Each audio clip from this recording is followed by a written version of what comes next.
আর শয়তানের সবচেয়ে বড় মিশন হচ্ছে আমাদেরকে হতাশ বানানোর। আমাদেরকে কি বানানো? সে আমাদেরকে হতাশ বানাইতে পারলে সে সাকসেসফুল। সে আমাদেরকে বোঝাতে থাকে, এত পাপ করেছিস, আল্লাহ কি তোরে মাফ করবে? মনে হয় করবে না।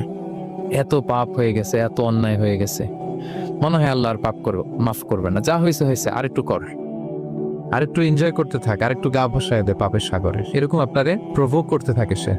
আপনাকে আশাবাদী হতে দেয় না যে না, আমি পাপ যতই করি, আমার পাপ যত বড় হোক, আল্লাহর রহমতের দরিয়া তার চাইতেও বড়। এটা ভাবতে দেয় না শয়তান আমাদের। বারবার বারবার নিরাশ করতে থাকে। নিরাশ যদি আমাদেরকে করতে পারে, শয়তান সফল। শয়তান সবসময় আমাদেরকে নিরাশ করতে চায়, ভয় দেখায়। তুমি যেই পাপ করেছো, আল্লাহ তো মাফ করবে না, এত বড় পাপ তো আল্লাহর কাছে ক্ষমা হবে না। সো আমরা যেন আশাবাদী হই, আমরা যেন হতাশার সাগরে ডুবে না যাই, অপটিমিস্টিক যেন হই সম্মানিত ভাইরা।